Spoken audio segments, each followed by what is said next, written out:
Hi, I'm Trish Lapidus. This is my book, Sweet Potato Suppers. The farm personality I want to speak about today is named Roan Carratu. Now, Roan today is involved with the Gaia movement, which is a very, very large, widespread movement for living sustainably on the earth and healing the earth.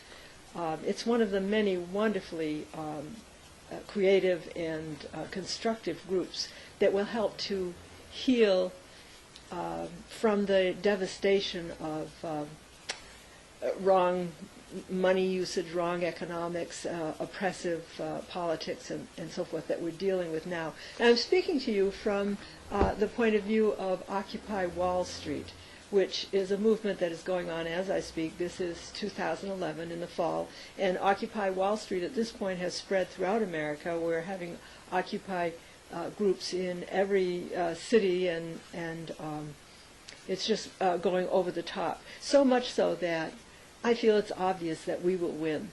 We at last have a really united people who are speaking their will, and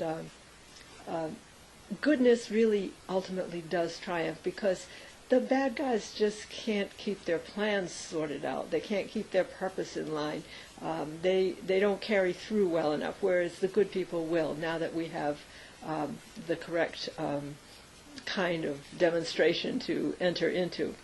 So years ago on the farm, Roan Carratu knew that the United States government was very interested in the farm, and not perhaps in the best sort of way. That is, why was the government suspicious of this teeny little village that had no weapons, that had really no intention other than to live peacefully and show other people how they could do that?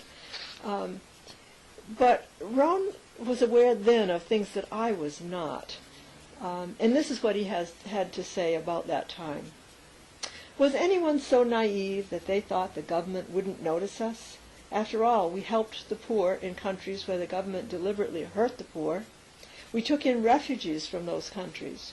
We spoke out against the military, advising young men to become conscientious objectors. We had our own printing presses. We networked with other groups. So he tells us that one day after he got off gate, he hooked up with somebody who became a sort of an interesting character.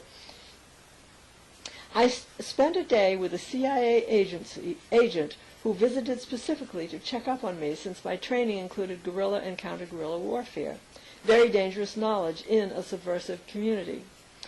I am a complete pacifist, but they don't think such a critter exists. He came in one morning just as I got off gate duty. As I headed off to work on the trickle charge system, he latched on to me.